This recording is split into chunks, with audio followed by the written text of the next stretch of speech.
Kita mulai Bu ya. Assalamualaikum warahmatullahi wabarakatuh.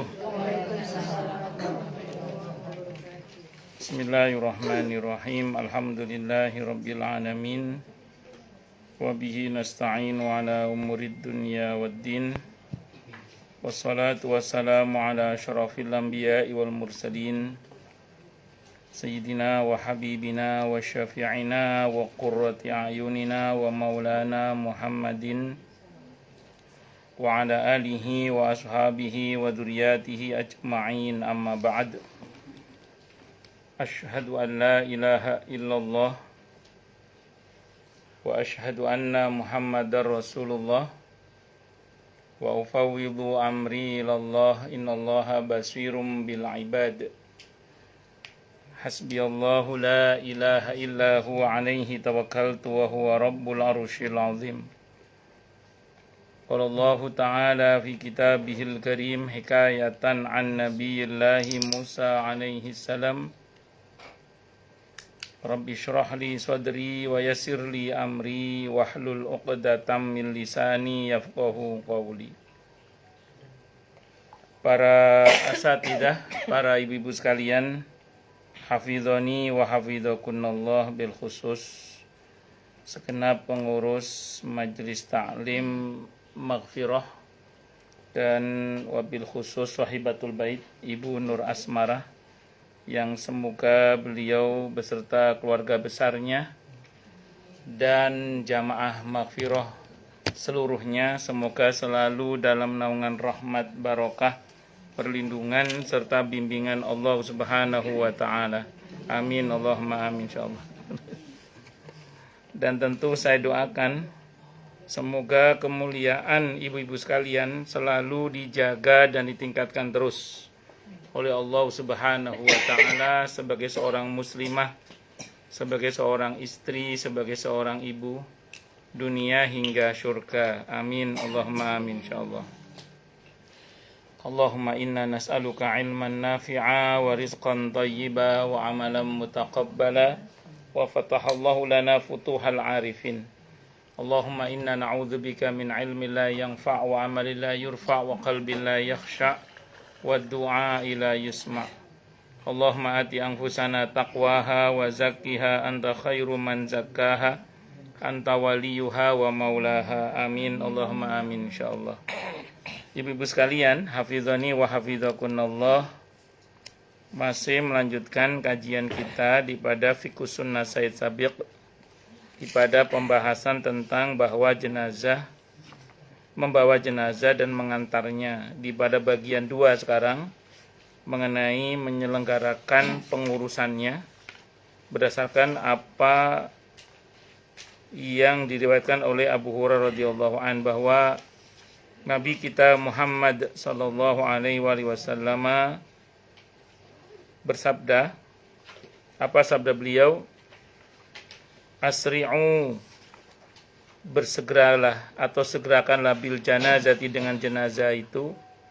Fa in taku sholihatan, maka jika jenazah itu adalah orang yang soleh, orang yang baik, fa khairun tuqaddimunaha, maka itu adalah lebih baik untuk kalian dahulukan. Jadi cepatlah kalian menyelenggarakan jenazah atau perawatan jenazah itu, karena kalau ia baik berarti kamu cepat mempertemukannya dengan hasil kebaikannya, gitu maksudnya. Ilaihi, kepadanya. Terus kemudian wa intakusi wadalik, dan kalau dia tidak seperti itu, maksudnya enggak bagus, fasyarrun tad'unahu an riqabikum.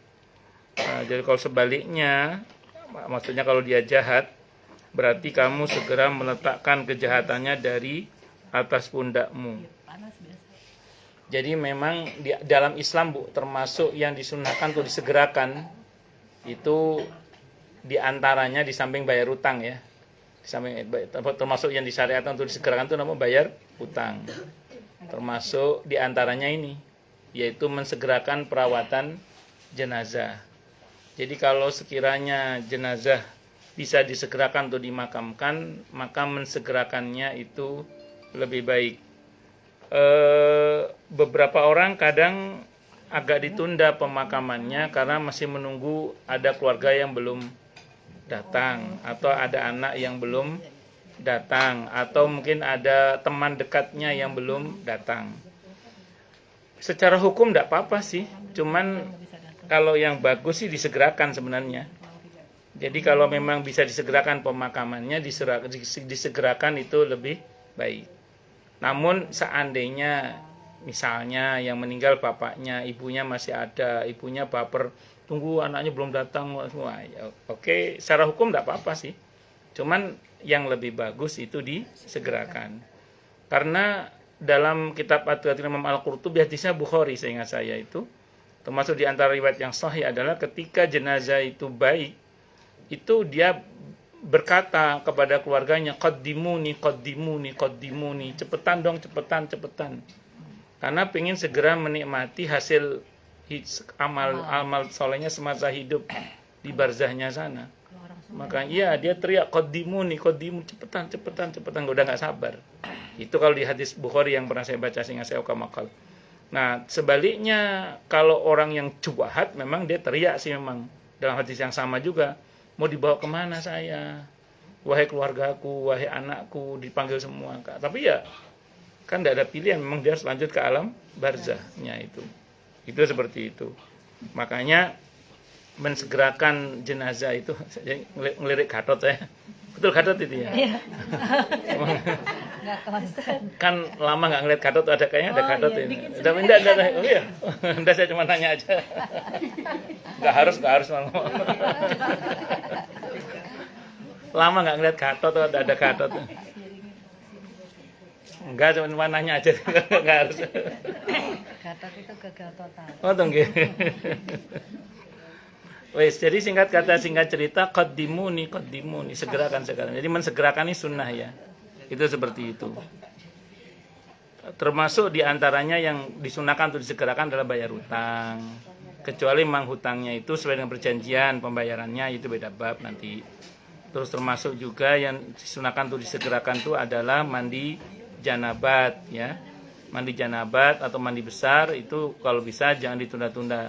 Walaupun tidak wajib langsung, karena Nabi juga pernah tidak langsung untuk menunjukkan bahwa itu tidak wajib, namun mensegerakan itu lebih baik. Termasuk diantaranya adalah ini, perawatan jenazah ini. Dan diriwayatkan pula oleh Imam Ahmad rahimahullah, An-Nasai rahimahullah dan lain-lainnya dari Abu Bakar radhiyallahu an katanya, laqad ra'aitana ma'a Rasulillah SAW wa inna lana kadu narmilu bil janazati romlan. Akan kau lihat bahwa dalam mengantarkan jenazah itu kamu beserta Rasulullah Muhammad SAW seolah-olah berlari layaknya. Jadi seringnya dulu para sahabat kalau membawa jenazah itu jalannya tidak pelan. Tapi kalau di kitab At-Tadhkirah nggak boleh terburu-buru juga. Jadi pernah ada serombongan orang membawa jenazah terlalu pelan, dilarang. Jangan, kalau terlalu pelan nanti mirip agama sebelah. Agama sebelah kan pelan itu bawanya. Ada pelan itu. Iya. Itu oleh sebagian para ulama dilarang karena menyerupai agama sebelah. Ada juga yang terburu-buru, tergesa-gesa, itu juga tidak boleh. Nah, jadi antara itu. Masya Allah. Maturun jazakallahu khairan. Sini ngasihnya kebanyakan gula. Untung insya Allah masih aman. Insya Allah. Maturun jazakallahu khairan. Nah, itu seperti itu. Jadi antara lah, itu seperti itu. Makanya dalam Islam itu gini Bu, ada mensegerakan, ada tergesa-gesa.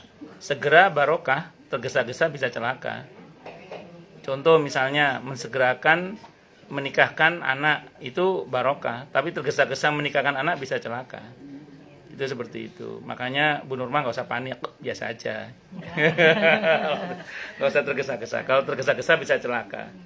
Mensegerakan, silakan. Apa bedanya saat tergesa-gesa sama segera? Begini, kalau yang kakinya kesemutan boleh selonjor, lupa saya mau silakan. Yang kakinya kesemutan boleh selonjor, boleh. Baru ingat saya setelah melihatnya. Jadi gini, Saya ulang ya. Kalau segera itu sudah ketemu calonnya, cocok, sudah cocok, madep, mantep. Kalau bahasa agamanya dari itu dengan agama dan akhlaknya lah. Nah, kalau cocok, bismillah segerakan. Jangan ditunda. Itu satu. Tapi kalau tergesa-gesa pertimbangannya panik itu. Panik pakai kof. Setiap kali ada acara tanya kapan nikah. Aduh gitu. Akhirnya Enggak, saya santai Ustaz, udah 14 enggak, tahun. alhamdulillah. misalnya. Anak saya aja santai tuh. Iya. Anak saya juga gitu, dia bilang mama jangan suka nanya-nanya kalau Iya betul. Karena itu beban mental. Karena saya nggak pernah nanya sama anak Iya, saya. alhamdulillah. Ya betul, pokoknya segera barokah, tergesa-gesa bisa celaka. Ya, bismillah ini. Cocok soal ibadah dulu nih, satu frekuensi. Iya. Oh, lanjut. Dan diriwayatkan pula dalam buku tarikh oleh Al-Imam Al-Bukhari rahimahullah, anna nabiyya, sungguhnya nabi kita Muhammad sallallahu alaihi wasallam, asra'a hatta taqatta'at ni'aluna yauma mata Sa'ad bin Mu'adz radhiyallahu anhu.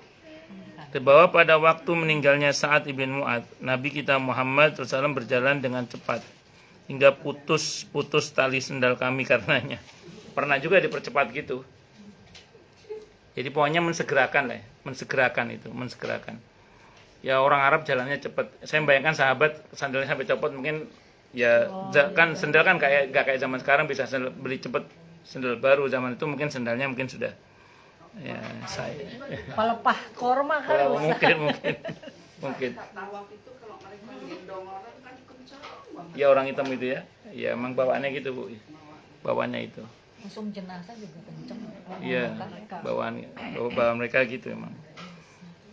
Berkata pengarang Al-Fat, kesimpulannya disunahkan menyegerakan tetapi jangan sampai keterlaluan tadi. Itu yang saya bilang dalam kitab At-Qurtubi Al-Qurtubi, pernah ada yang lambat ditegur, jangan lambat kayak agama sebelah nanti.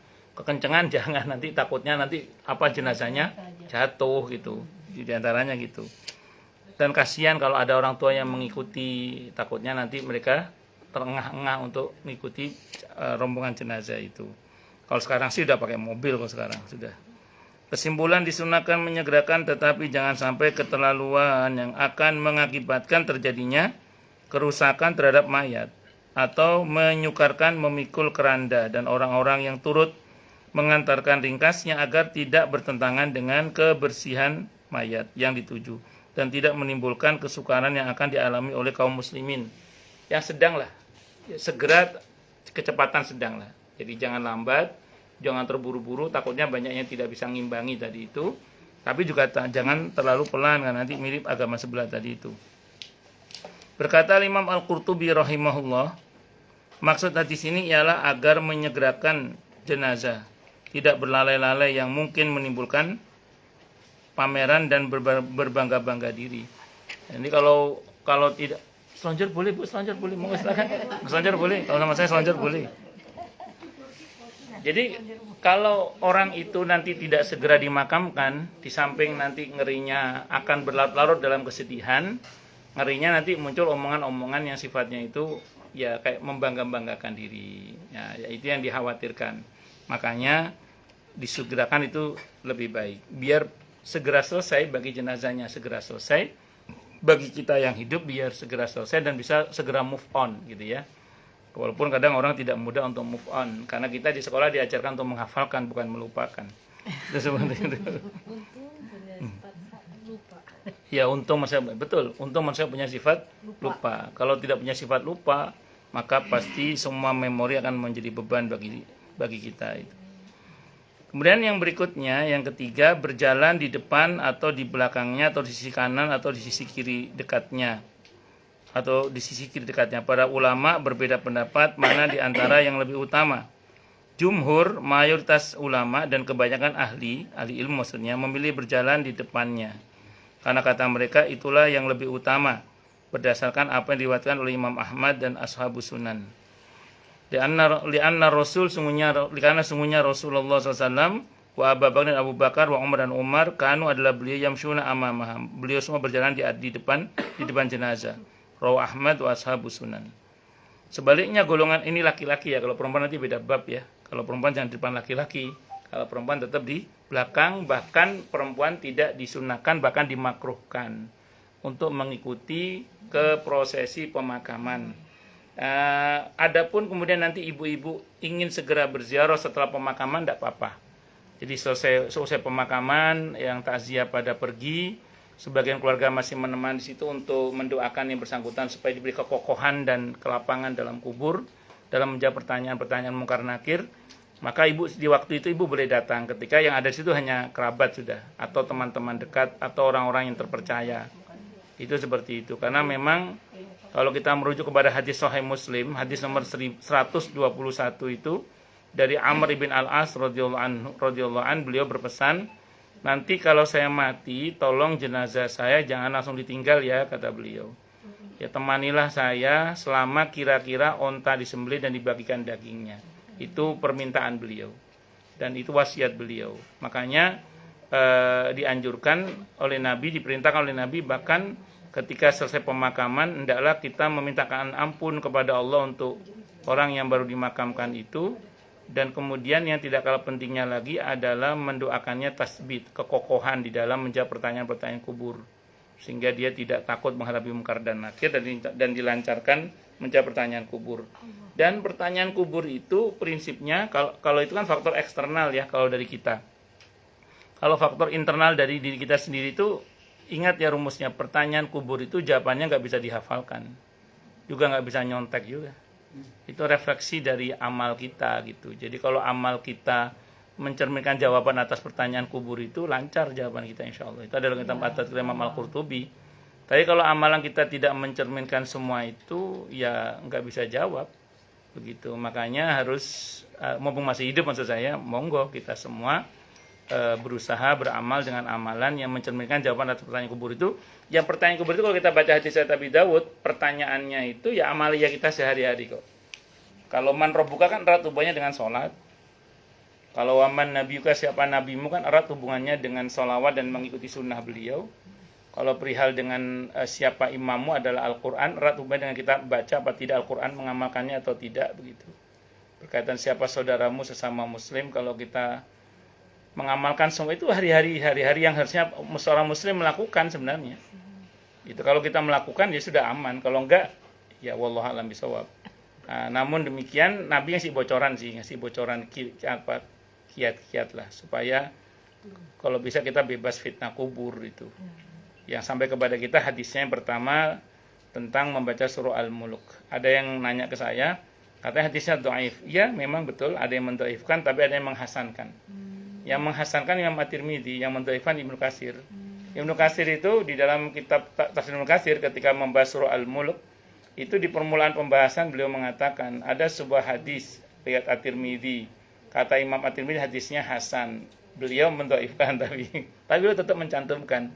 Dan itu menunjukkan bahwa riwayat ini bisa diamalkan karena hadis hasan itu bisa diamalkan sebagaimana hadis sahih. Satu.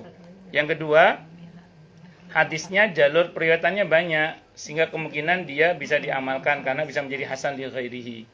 Kata beliau dalam riwayat itu, Nabi bersabda, "Qamakal, sebelum kalian ada seseorang yang meninggal dunia yang didatangi oleh dua malaikat namanya Munkar dan Nakir. Kemudian dihadanglah dia oleh surah Al-Mulk." Jadi dia dihadang oleh surah Al-Mulk. Kata surah Al-Mulk, "Jangan sentuh orang ini karena pada diri orang ini ada saya." Berarti kemungkinan dia sering membacanya sampai hafal. Kemungkinannya gitu ya. Sering membacanya sampai hafal. Maka kemudian kata Munkar Nakir, "Saya utusan Allah," kata Munkar Nakir. Kata surah Al-Mulk, "Saya firman Allah." Wah, kuat-kuatan. Akhirnya apa yang terjadi? Yang terjadi Munkar Nakir mundur karena berhadapan dengan firman Allah kan. Maka diceritakan dalam hadis itu dia bebas fitnah kubur, bebas pertanyaan kubur. Makanya kalau kita ingin bebas fitnah kubur, di antara amalannya adalah memperbanyak baca surah Al-Mulk. Nabi dalam satu riwayat yang menyebut waktunya malam. Ada masa di mana Nabi tidak menyebut waktunya. Berarti gini, kalau menggabungkan semua dalil itu, memang yang paling utama kalau kita baca malam sebelum tidur, yang paling utama cuma 3 menit tuh. Saya udah berkali-kali tak meniti itu biar untuk memotivasi jamaah. Cuma 3 menit loh, bener. Bisa coba bolak-balik baca, tapi bacanya lancar ya. Kalau megap-megap ya 30 menit sih. Kadang udah mengantuk, Iya. lupa langsung. Iya. Bener, cuma 3 menit. Udah saya meniti berkali-kali itu. Saya coba baca itu, saya ulang tapi lancar ya. Kalau nggak lancar, berapa tadi? Iya, bisa 30 menit kalau megap-megap. Nah, itu ya maksud saya mosok nggak disempat-sempatkan gitu loh. Yang kedua kalau kata Imam Al-Qurtubi, yang kedua adalah memperbanyak baca surah Al-Ikhlas, kata Imam Al-Qurtubi dalam kitab At-Tadhkirah itu. Perbanyak baca surah Al-Ikhlas. Ini semua hafal lah saya kira ya. Ada sebuah hadis riwayat Ahmad, Bu. Hadisnya sahih hadisnya. Nabi bersabda, "Qamakal, barang siapa yang membaca surah Al-Ikhlas 10 kali tanpa dijeda dengan bacaan yang lain, maka Allah akan bangunkan rumah di surga." Kata para ulama, punya rumah di surga itu sama dengan punya sertifikat surga, Bu. Kalau punya sertifikat surga itu kalau bahasa Al-Qur'annya namanya Ashabul Jannah. Orang yang punya sertifikat surga. Itu jaminannya insya Allah bebas fitnah kubur. Kenapa? Karena surganya sudah dijamin, kuburnya berarti kemungkinan lancar sudah.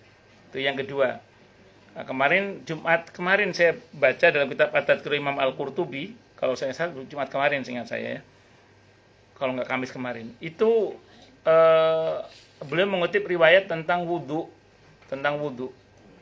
Ya, tentang wudu. Jadi ketika Munkar Nakir akan memukul orang itu, wudu menghalanginya. Jadi pahala wudu menghalanginya. Nah, makanya kalau orang yang gemar menjaga wudunya, nah, itu insya Allah wudunya akan menghalanginya dari pukulan atau siksa yang akan diberikan oleh Munkar Nakir ketika di alam kubur itu. Itu diantaranya yang belain adalah wudu. Maka bersyukurlah bagi yang senang sekali menjaga wudu atau terus memperbarui wudunya. Nggak wajib sih, cuman kalau sering kan ya insya Allah jadi benteng itu. Itu diantaranya Bu ya, diantara amalan-amalan yang bisa membuat orang itu insya Allah bebas fitnah kubur. Ada beberapa yang, tapi kita nggak bisa mengupayakan Bu. Kayak meninggal hari Jumat, dalam kebaikan loh ya, bukan dalam keburukan. Meninggal dalam kebaikan di hari Jumat. Karena ada orang nanya ke saya, Ustadz ada orang nggak sholat, mati hari Jumat, nggak ngaruh. Dia nggak sholat aja itu dosa besar. Bahkan ada yang mengatakan maaf sudah kafir bahkan. Nah, jadi karenanya kemudian orang yang meninggalkan sholat walaupun mati hari Jumat nggak ngaruh itu. Yang dimaksud adalah orang yang dalam kebaikan, okay? Itu seperti itu. Meninggal sakit perut nggak bisa kita program, dan nggak usah diprogram juga. Supaya sakit perut. Salah satu itu kan Husnul khotimah, tanda husnul khotimah ya. Syahid ya. Ada yang dulu kalau di kajian At-Tadhkirah saya pernah bahas 18 tanda husnul khotimah itu. Ya, itu nggak bisa kita program. Bahkan saya pernah tahu ada seorang ulama ketika menjelang wafatnya keluarganya bilang, bapak menjelang wafat bilang perut bagian bawahnya sakit, padahal beliau tidak punya riwayat sakit perut. Itu namanya tanda husnul khotimah. Terus kemudian banyak lagi yang lain-lain yang kita nggak bisa program. Kanker usus itu tuh. Ya, kalau di bahasanya Nabi itu dalam hadis, barang siapa yang mengalami sakit pada bagian rongga ini, rongga apa ini? Ini apa? Ini apa namanya Bu ini? Iya itu apa namanya itulah ya. Isinya apa aja ini isinya ini? Usus. Ya, nah itu penyakit dalam lah, penyakit dalam. Nah itu kalau sabar itu syahid itu. Itu syahid. Ya tentu semoga kita sehat walafiat, panjang umur yang barokah, amin insyaallah, amin insyaallah. Pun nggih. Lanjut. Terus kemudian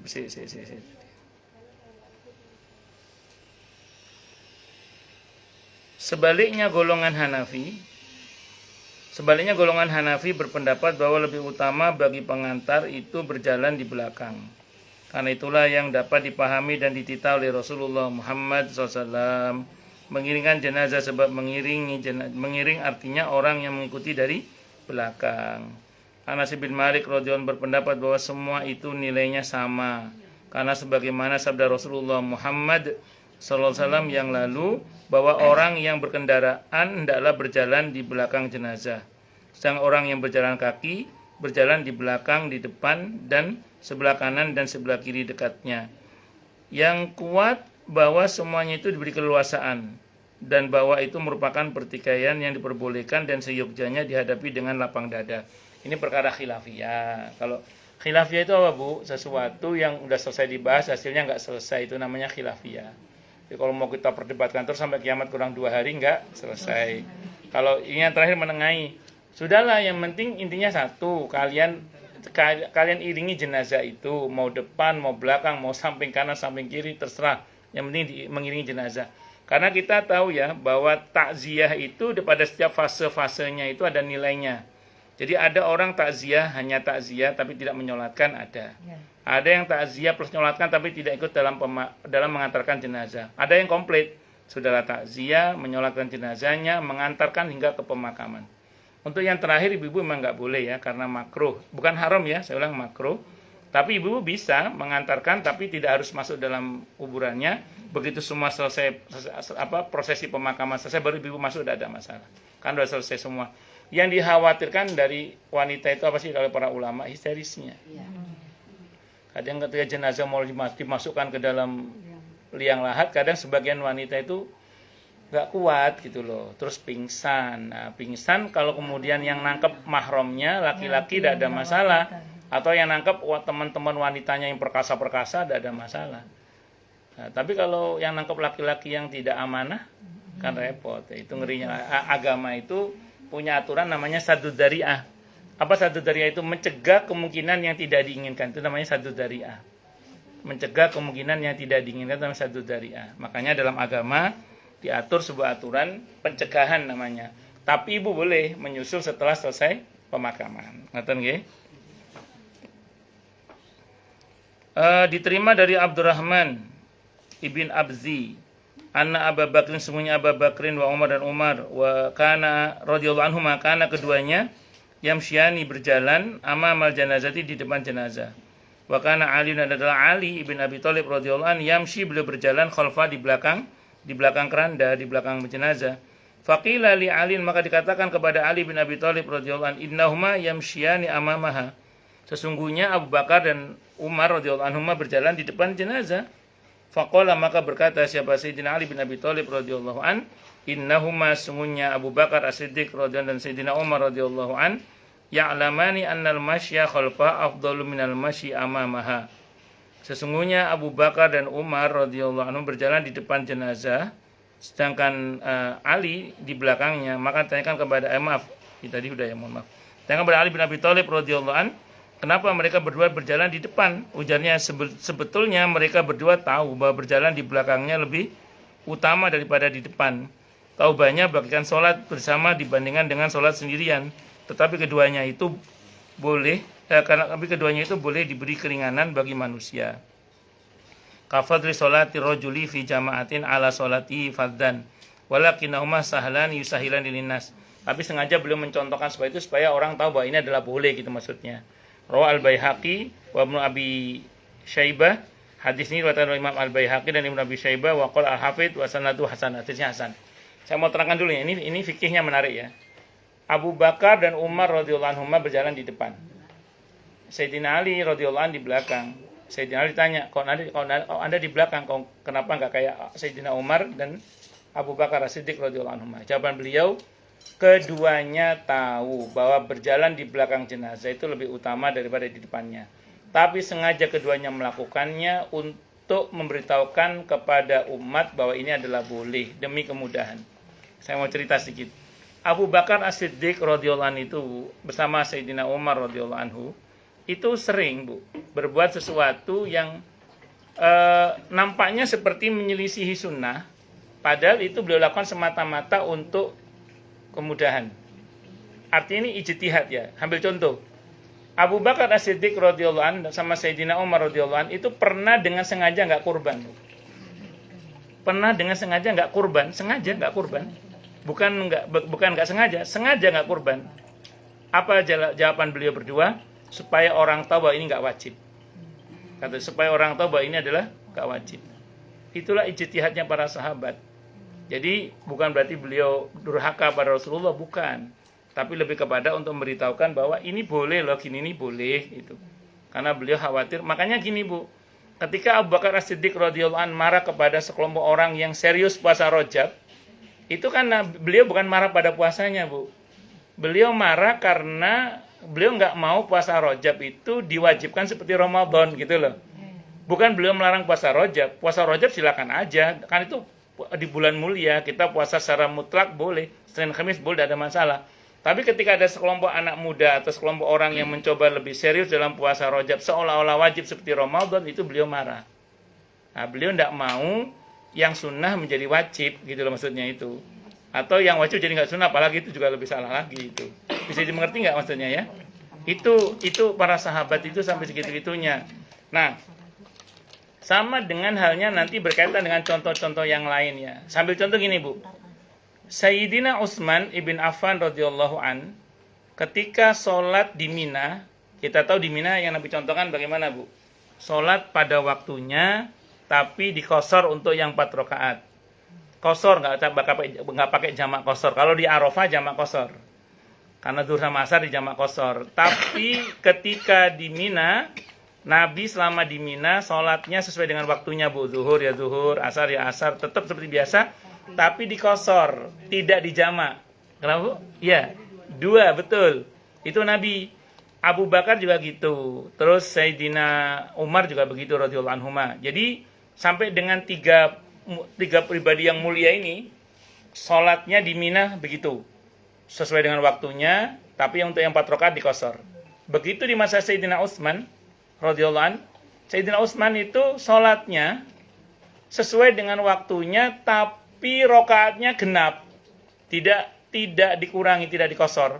Zuhur ya 4, terus asar ya 4, isya ya 4, nggak dikosor. Di situ ada sahabat Nabi namanya Abdullah bin Mas'ud radhiyallahu an. Kenapa Anda melakukan semua ini? Bukannya Rasulullah Muhammad SAW, terus kemudian Abu Bakar As-Siddiq radhiyallahu an, Sayyidina Umar radhiyallahu an mengkosor, Anda kok tidak mengkosor? Debat itu antara Sayyidina Utsman dengan Abdullah bin Mas'ud radhiyallahu an.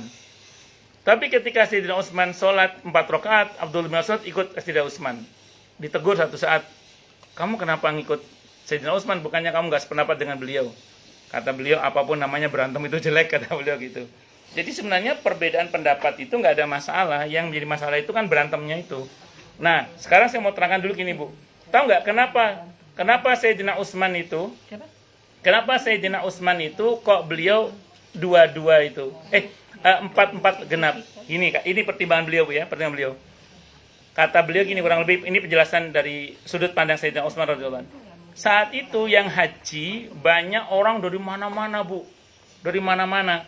Termasuk dari orang-orang yang baru masuk Islam. Dari orang jauh-jauh, dari orang pelosok-pelosok yang baru masuk Islam diantaranya. Nah, tidak semuanya sempat beliau jelaskan kepada semua jamaah haji. Beliau punya kekhawatiran, kalau sholat duhurnya 2, asarnya 2, isanya 2, ngerinya mereka nanti pulang ngomong, oh sholat duhur cuma 2 rakaat kok. Sementara beliau tidak punya kesempatan menjelaskan ke semua orang pada masa itu. Kalau sekarang kan ada internet, Bu. Maka karena beliau khawatir orang salah paham, maka beliau berijtihad. Tetap melaksanakan dengan jumlah rakaat dasarnya supaya orang itu pulang nggak salah paham. Itu sebetulnya karena tidak semuanya bisa dijelaskan kepada semua pihak. Itulah ijtihadnya para sahabat namanya. Nah, ijtihad seperti itu dalam Islam semuanya dalam rangka untuk kemudahan-kemudahan dalam aturan syariat itu sendiri sebenarnya. Jangan sampai orang dibuat nanti malah bingung itu seperti itu atau merasa terberatkan. Adapun kita karena sudah paham endingnya bahwa itu adalah dikosor tidak, dan kita tetap tahu jumlah rakaat sholat itu untuk kita tetap 2. Saya pribadi ketika di Mina ya 2 rakaat saya kosor sholatnya sesuai dengan aturan yang bakunya. Adapun karena kekhawatiran Sayyidina Utsman itu sudah tidak terjadi lagi di masa sekarang karena semua orang sudah tahu bahwa rakaat sholat itu ya 17 rakaat itu yang dasar, itu pokok yang azimahnya. Diskonnya itu namanya rukhsah namanya. Itu seperti itu. Kita kalau ngomong fikih itu, Bu, ada azimah, bukan jimat, azimah. Azimah itu hukum asal. Ada rukhsah, keringanan-keringanan. Azimahnya kan 4 rakaat untuk zuhur, asar sama isya. Tapi nanti ada rukhsah keringanan di diskon 2 rakaat. Itu namanya qasar. Kalau kita mencapai Ya, Nabi juga tidak digabung pernah ya Ustaz. Pernah. Jadi misalnya kalau kita kan biasanya kosor itu johor ke asar dua. Tapi Nabi ketika johor dia 2, tapi asar juga 2. Pernah kan? Betul. Itu tadi di Mina itu kan? boleh. Jadi rukhsah sholat itu bisa jamak, bisa qasar, bisa jamak qasar. Saya ulang ya, rukhsah sholat itu bisa jamak, bisa qasar saja. Qasar Atau saja, ya, artinya 4. ya betul. Jadi 4 dua tidur ya. doang gitu. Sesuai dengan waktunya. Sesuai Atau waktunya, jamak qasar. boleh. Malah kalau dalam mazhab Hanafi jamak qasar itu nggak dikenal. Ya. Kalau dalam mazhab Hanafi itu kalau jamak ya jamak, kalau qasar ya qasar. Itu kalau dalam mazhab Hanafi. Kalau dalam mazhab Syafi'i dikenal istilah jamak qasar itu. Misalnya kedinginan gitu ya Ustaz. Ya, betul. Lagi hujan atau Betul. lagi sakit Betul. Boleh. Kalau dalam kitab Al-Um Imam Syafi'i menjamak sholat itu boleh untuk orang sakit sesuai dengan kebutuhan. Misalnya ada ibu-ibu yang kalau bolak-balik ke kamar mandi untuk wudhu berat dirasa. Terus kalau bolak-balik harus bangun juga dirasa berat misalnya. Boleh menjamak sholat sesuai dengan kebutuhan. Kalau di dalam kota, kalau ibu sakitnya di luar kota, boleh jamak qasar malah. Ya, seperti itu. Sesuai dengan kebutuhan itu gini misalnya, ada tindakan dari dokter di waktu zuhur, sehingga terpaksa nanti di jamak takhir misalnya. Atau ada pengambilan tindakan di waktu asar, khawatir nggak kebagian sholat asar, ditarik laksana ke zuhur. Sesuai dengan kebutuhan pokoknya. Itu kata Imam Syafi'i dalam kitab Al-Um beliau. Pun lanjut. Bismillahirrahmanirrahim. Mengenai kendaraan sewaktu mengantarkan jenazah, menurut jumhur itu mayoritas ulama hukumnya makruh, kecuali jika udzur. Sebaliknya sewaktu kembali mereka diperbolehkan tanpa makruh berdasarkan hadis dari Sauban radhiyallahu an, anna nabiyya sungguhnya nabi kita Muhammad sallallahu utiya bidabatin wa ma'a janazatin fa aba ayyar kabaha. Jadi pernah nabi itu diberi kendaraan untuk dinaiki saat beliau mengantarkan jenazah. Tapi beliau tidak mau untuk mengendarai kendaraan itu. Kendaraan tetap dibawa tapi tidak dikendarai. Falaman surafa utiya bidabatin farokiba. Begitu selesai pemakaman, pas mau pulang Nabi dikasih kendaraan lagi dan beliau berkenan menaikinya. Faqila lahu, maka dikatakan kepadanya, faqala maka berkata, bersabda beliau, innal malaikat, sesungguhnya para malaikat, kana tamshi, mereka berjalan. Falam akun li arkaba wa hum yamshun. Kok gak pantas ya aku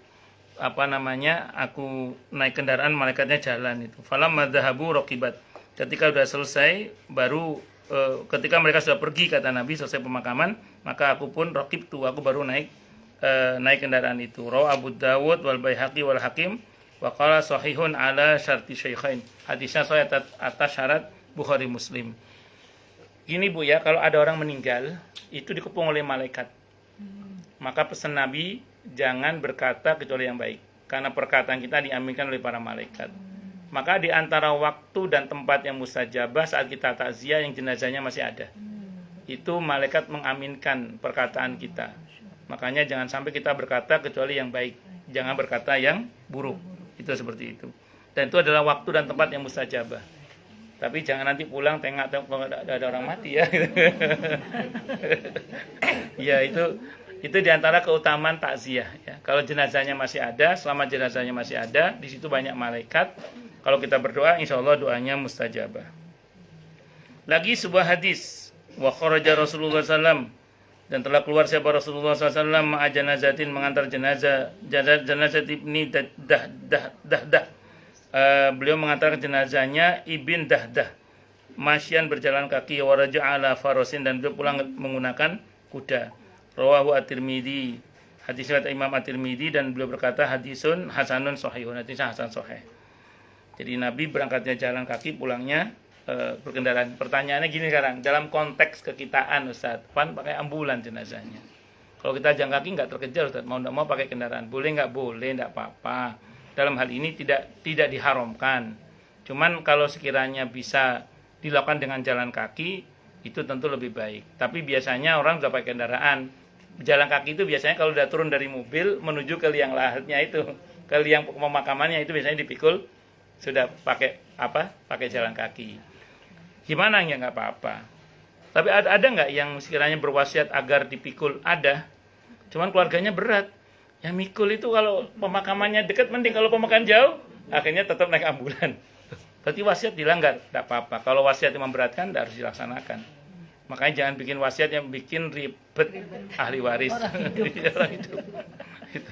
Bahkan kalau di fikih sunnah ini, di bab ini tentang wasiat, termasuk berdosa, Bu. Kalau dengan sengaja membuat wasiat yang merepotkan ahli waris, yang menyusahkan ahli waris, tidak boleh. Kayak kemarin pas pandemi itu kan ada jamaah itu yang sebelum meninggal pesan ke anak-anaknya agar dimakamkan di kampung. Tahu sendiri pas pandemi, jalan ditutup di mana-mana kan. Akhirnya mau dimakamkan di dekat rumahnya di Pondok Kelapa sana. Boleh Ustaz, tidak apa-apa, karena bukan keluarga tidak mau, tapi kondisi tidak memungkinkan saat itu. Itu seperti itu. Dan pendapat menyatakan makruh tidak bertentangan dengan sabda Rasulullah Muhammad SAW yang orang berkendaraan adalah berjalan di belakangnya, karena mungkin maksudnya untuk menyatakan boleh, tetapi sertai dengan makruh. Ada yang mengatakan makruh, ada yang mengatakan ya boleh. Golongan Hanafi berpendapat tidak apa berkendaraan itu walaupun berjalan kaki kecuali bila ada udzur lebih utama, berjalan kaki lebih utama gitu maksudnya. Dan menurut sunnah hendaklah orang yang berkendaraan itu di belakang jenazah. Mengenai berkendaraan itu Khattabi berkata, setauku tak ada pertikaian di antara mereka bahwa ia hendaklah berada di belakangnya. Wallahu a'lam bishawab. Saya kira ini Bu yang bisa saya sampaikan, semoga bermanfaat. Baik, silakan Bu yang mau tanya dulu deh. Tanya, protes, marah boleh, silakan. Masalah itu masalah yang lain boleh, monggo. Saya mau ini. Kalau kayak pemakaman secara militer, Kenapa Bu? biasanya yang awal itu kayak pasukan Salvonya kan di depan, depan jenazah itu apa ya? Itu yang pertama. Kedua, keluarga itu kan istrinya apa, anak-anaknya perempuan. Itu pada saat pemakaman itu biasanya ngasihin apa? Bukan tabur bunga, tanah itu.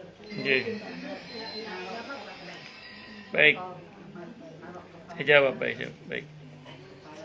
Yang pertama mengenai upacara militer itu peraturan negara ya. Jadi kita nggak bisa udah karena itu. Iya nggak bisa karena kan itu peraturan negara kan. Dan sebenarnya tadi tidak ada masalah juga kan di depan kan tadi. Nggak ada masalah juga di depan tadi. Cuman memang tadi kalau di militer kan ada aturan khusus dalam rangka untuk penghormatan sebelum pemakaman. Ya terlepas ini itu ibu nggak bisa lah. Pasti itu kan dari keluarga serahkan ke militer kan. Ya itu aturan. Ya sudah kita nggak bisa ngapa-ngapain. Yang penting dimakamkan dan didoakan saja lah. Nah itu satu.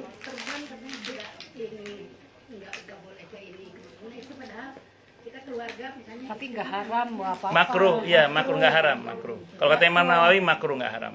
Kalau makanya tadi kalau kita bicara karena takut tadi nggak kuat. Ya khawatir betul. Nah, kalau nggak sih kalau diantisipasi sih nggak apa-apa.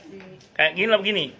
Kita ini kalau bicara hukum. Tantrum kalau kayak sekarang. Iya, kalau kita bicara hukum itu ada istilah tahqiqul manat ya Bu ya. Tahqiqul manat itu gini.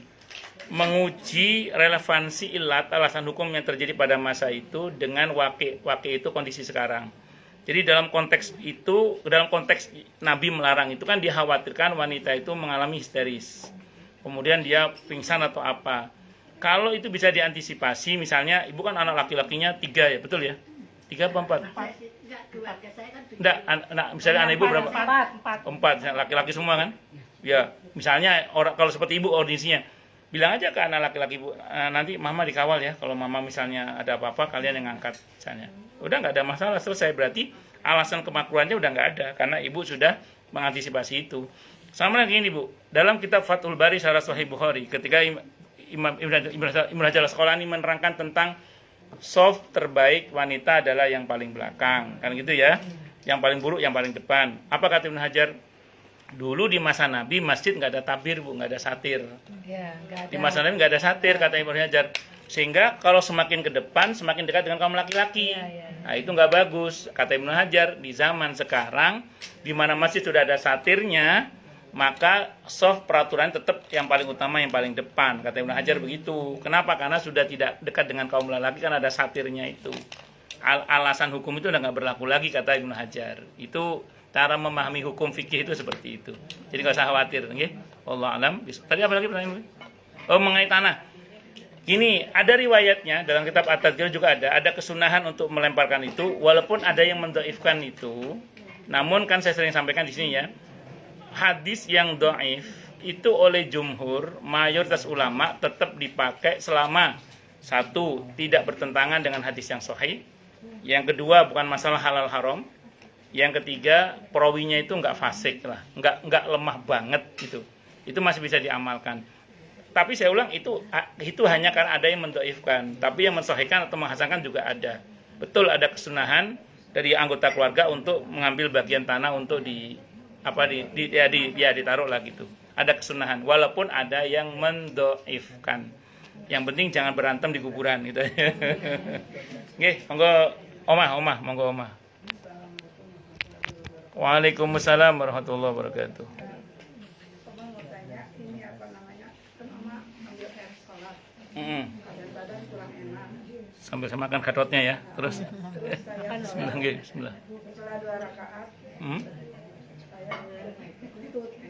Jadi kan Batal. Saya nggak kuat ambil air wudhu pakai air, pakai teh apakah boleh? Bagus. Sebelum saya jawab boleh, saya mau tanya dulu. Kentutnya itu, maaf ya, karena kondisi Oma itu normal selama ini, atau maaf sudah bermasalah bagian belakangnya. Mohon maaf ya. Cuman kadang-kadang kalau habis air dingin, baru 2 rakaat udah nggak kuat kan. Kenapa saya tanyakan ini? Begini Bu, maaf. Ada kalau di fikih itu ada namanya daimul hadas. Orang yang selalu berhadas. Iya, atau orang yang mengalami silsilatul baul, beser. Kalau ini kategorinya daimul hadas berarti. Daimul hadas itu maaf bisa karena nggak bisa nahan kencing sehingga beser, atau tidak bisa nahan kentut sehingga kemudian tidak tertahankan. Kalau Oma kriterianya mohon maaf yang kentut tidak bisa, memang sudah nggak bisa ditahan. Saya nggak bisa ngomong bahasa ilmiahnya apa ya, sudah nggak bisa ditahan itu. Kalau sudah maaf ya, apa saya maaf ya, saya nggak tega ngomongnya soalnya. Maka kalau itu kriterianya Oma, walaupun Oma kentut teruskan sholat tidak apa-apa. Kalau gitu kriterianya. Nah, tapi kalau Oma normal, kalau Oma masih normal, tidak begitu keadaannya, kentut batal memang. Tapi kalau Oma kondisinya memang maaf karena faktor usia, faktor kondisi, sehingga nun sewu sudah nggak bisa di kelepnya udah ya nggak, maka teruskan Oma sholat sampai selesai tidak apa-apa. Kenapa?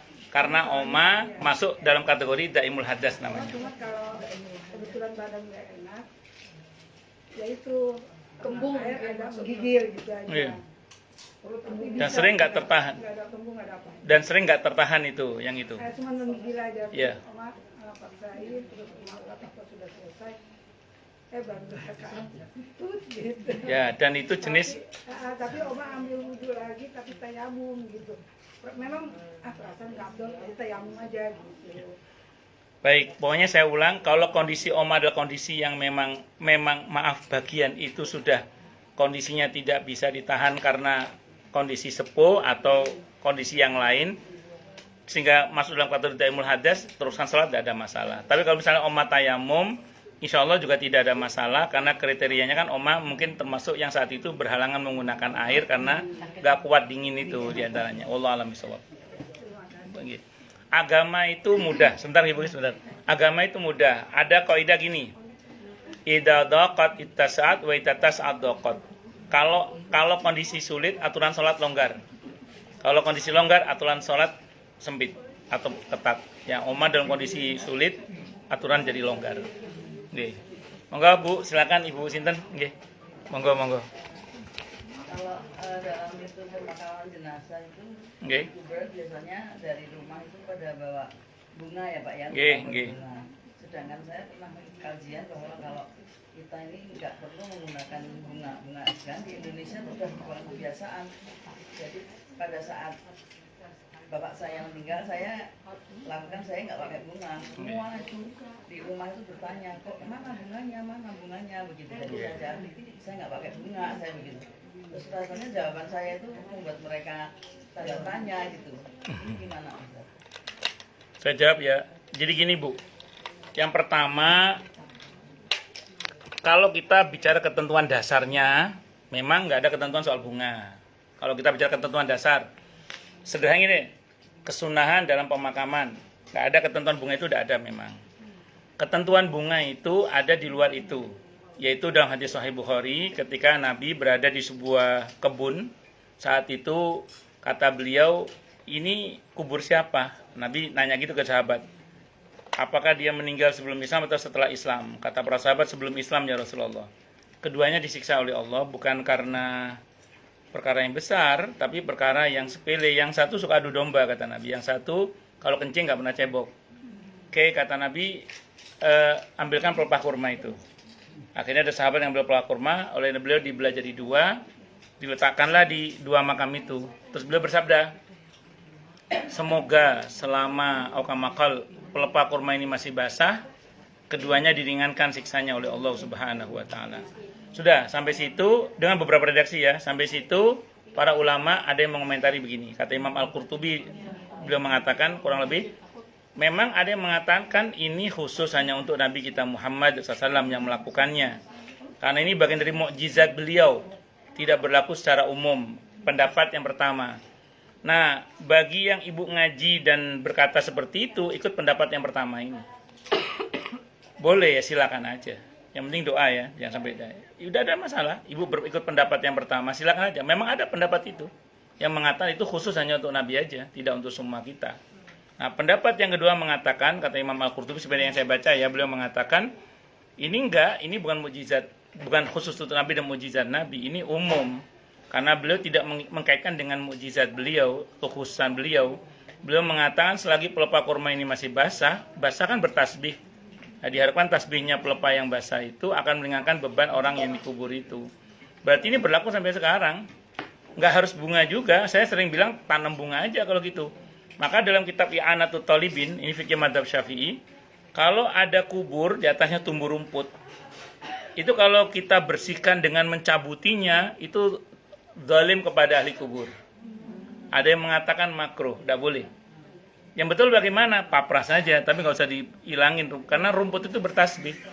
Makanya beberapa rumput di pemakaman DKI misalnya, itu justru kalau merujuk pada riwayat ini sunnah itu, karena rumput itu bertasbih.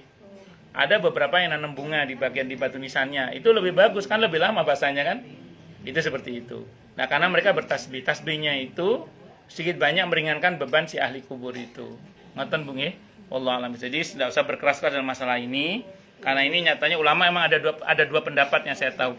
Ibu benar tidak salah, dan silakan kalau ibu mau mengamalkan terus, tapi jangan lupa doakan ahli kubur. Tapi bagi yang mengamalkan juga silahkan, tidak ada masalah karena ada dasarnya juga itu. Begitu. Wallahu a'lam bishawab. Ngoten nggih Bu nggih?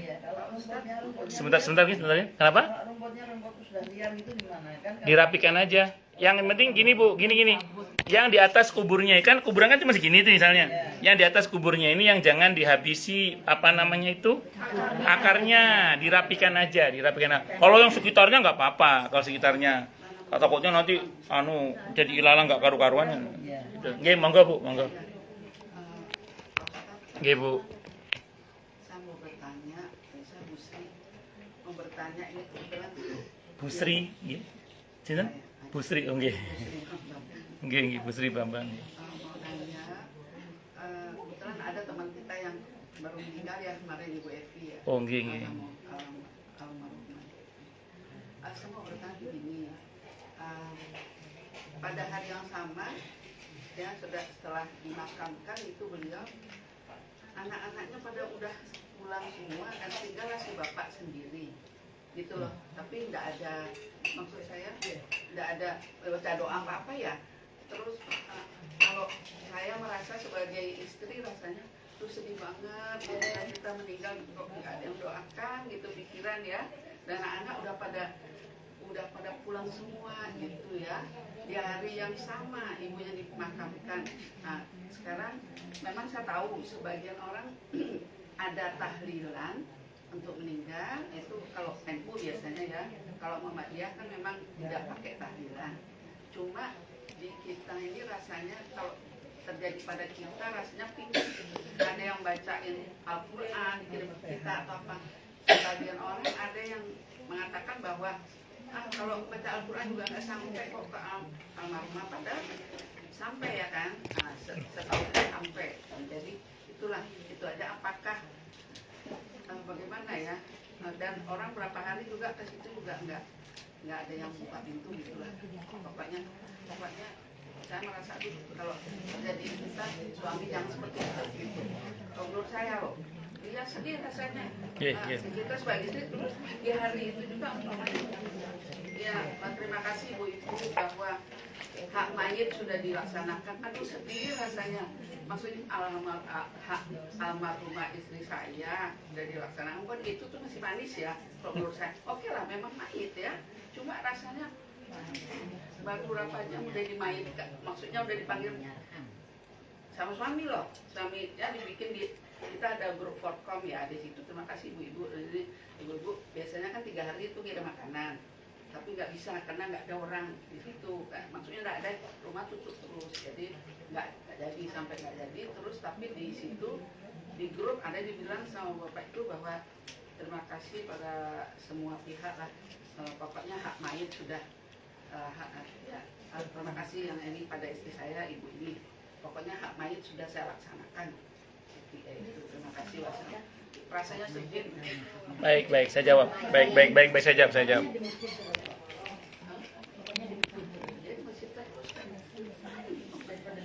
Baik, saya jawab ya, Yang pertama gini, setelah pemakaman itu memang bahkan saat pemakaman hingga selesai itu memang sepatutnya jenazah jangan ditinggalkan. Saya bacakan beberapa riwayatnya Bu ya.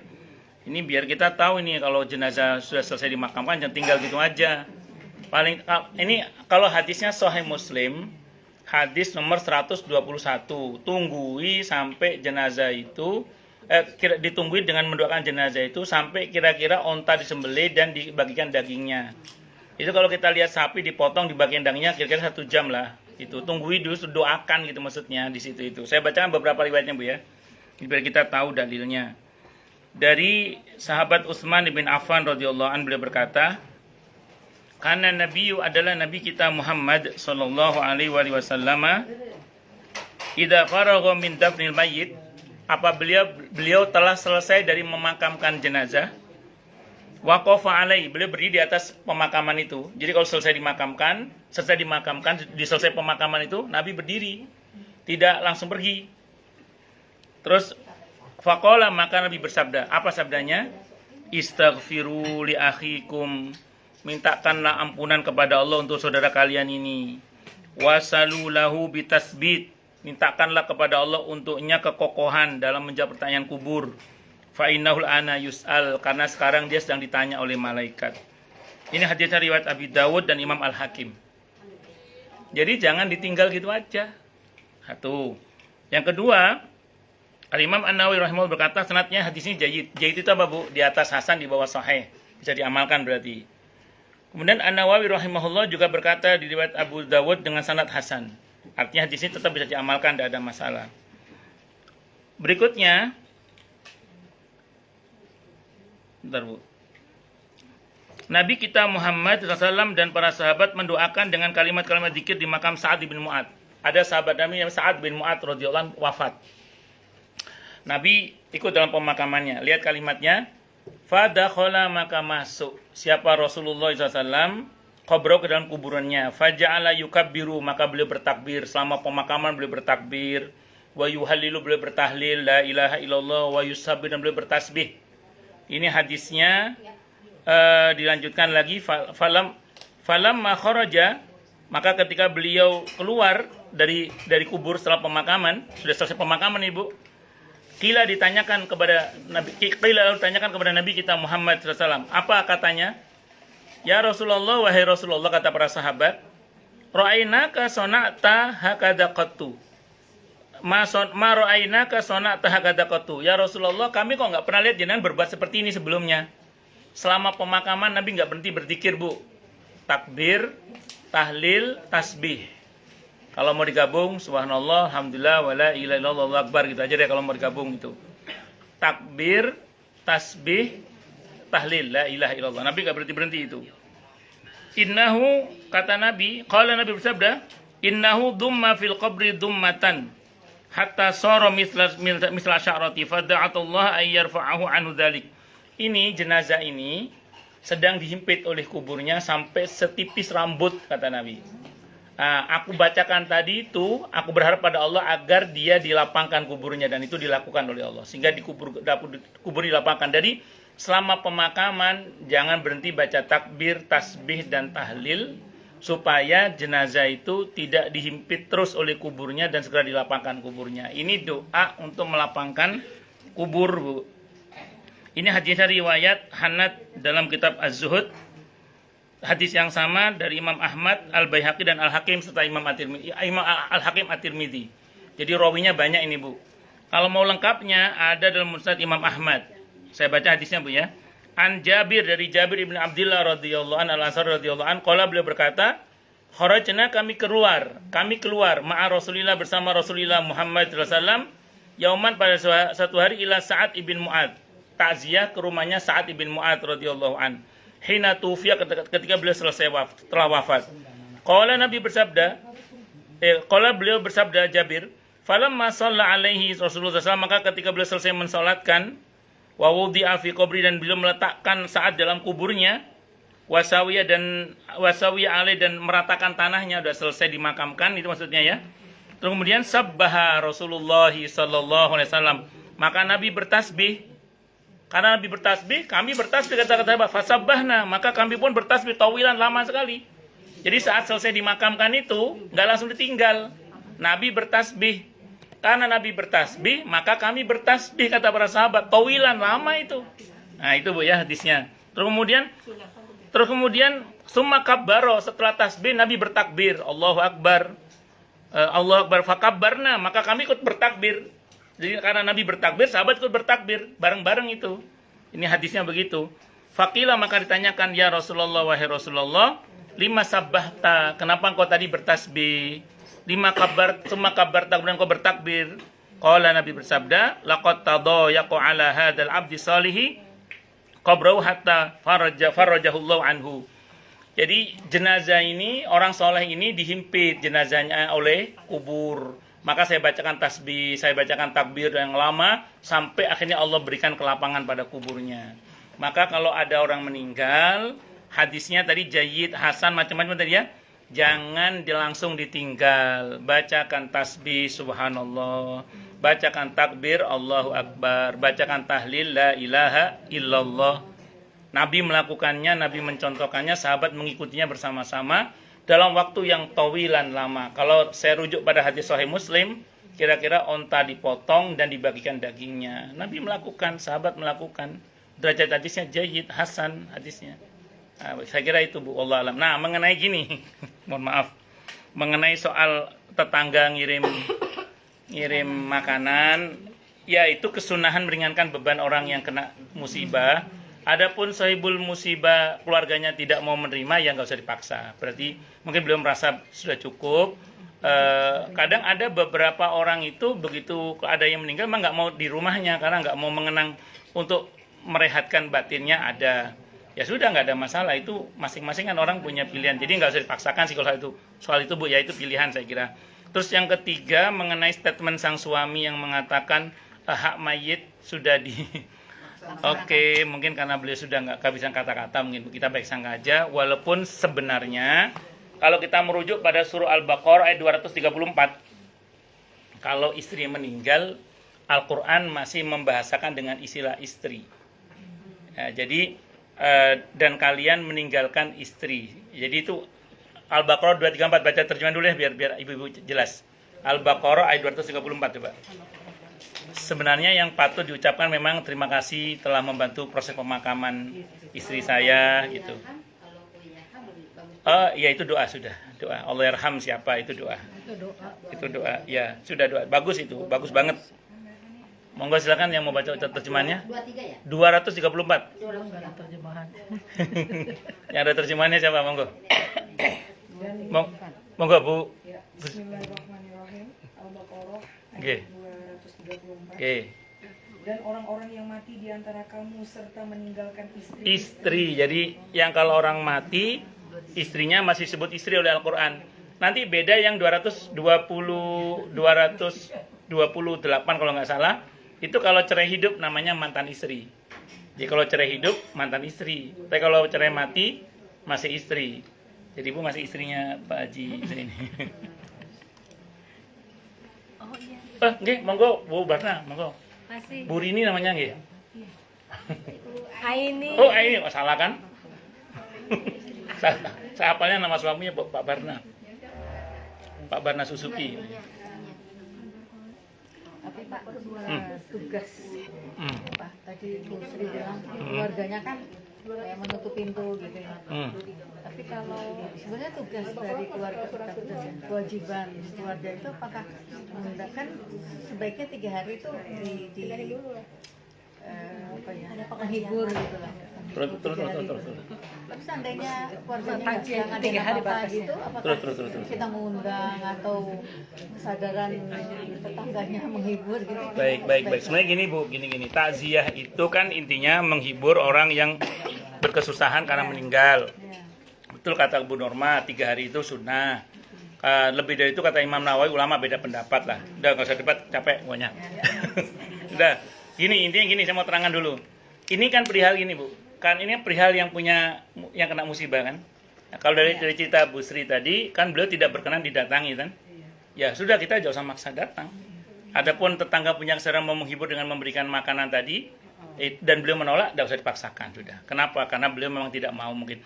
Gini Bu, orang dalam duka itu kan kondisinya beda-beda. Iya, kondisi itu. Ada napak, udah nggak ada iya, rasa.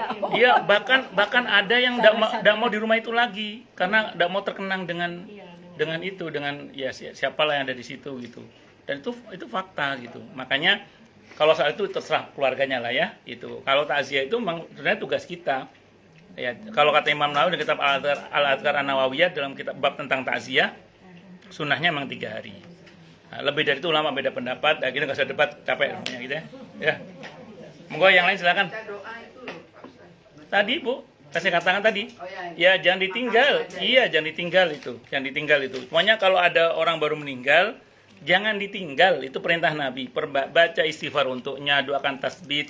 Terus kemudian Ada apa wasabithu gitu ya? Iya, ada. Maghfirlah atau Wasabithu, betul. Itu ketika kita lagi Di situ, ya, betul. Kita doa itu. tadi yang hadisnya Jayyid dan Hasan itu Nabi tidak hanya mendoakan itu Bu, tapi Nabi juga bertasbih, Nabi juga bertakbir, Nabi juga bertahlil tadi itu dalam waktu yang lama dan sahabat mengikuti. Itu karena gini Bu, kan kita Ampunilah dan kuatkanlah, betul, teguhkanlah. teguhkanlah. Gini, kan kita enggak mungkin nahan semua orang kan? Karena orang keperluan. Orang pulang biarin aja. Paling enggak yang inti. Ya, keluarga saudara.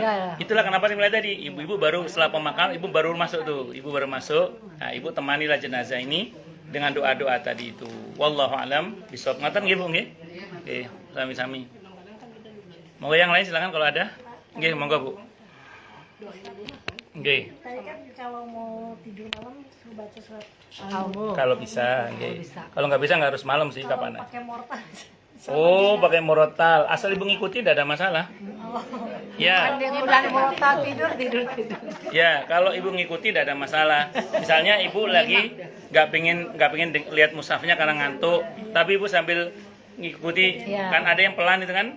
A'udzubillah misalnya ibu ikuti. Tapi Ya, saya monggo. ketiduran juga kalau yang ngambek gitu, udah baca sendiri. Iya. Ketiduran saya Cuma pernah. 3 menit tuh, cuma 3 menit. Asal lancar sih. Kalau megap-megap memang setengah jam. Tangan kanan. Dikira tanggir nanti kan. Tangan kanan. Kenapa? Enak Bu ya. Yang punya siapa ya? Nggak tahu. Oh. Di rumah apa bikin bibi? Bibi, Masya Allah. Jemur. Enak. Iya. Gatot. Iya, bikin. saingan sama Gatot Gunung Kidul. Kalau Sunda apa nama? Kalau Sunda mah enggak, Sunda lagi namanya nih. Gatot Gatot sama Gatot. Gatot. Nggak ada lagi yang ditanyakan ibu-ibu. Kalau nggak ada coba dulu ya. Kita tutup dengan hamdalah. Alhamdulillahirabbil alamin. Semoga kajian kita bisa bermanfaat, mubarakah di dini wa dunia wal akhirah untuk kita, keluarga kita dan seluruh umat Islam semuanya. Dan mudah-mudahan kita semua dijadikan oleh Allah sebagai orang-orang yang sukses dunia akhirat. Selamat dunia akhirat, bahagia dunia akhirat. Dan dipermudah urusan kita oleh Allah di dini wa dunia wal akhirah. Semoga Allah limpahkan hidayah selalu untuk kita. Semoga Allah tingkatkan selalu hidayah untuk kita. Dan semoga Allah berikan hidayah untuk siapapun yang melihat kita. Subhanakallahumma bihamdika asyhadu an la ilaha illa anta astaghfiruka wa atubu ilaik. Sallallahu ala Muhammad wa ala alihi wa sahbihi wasallam. Saya mohon maaf. Assalamualaikum warahmatullahi wabarakatuh.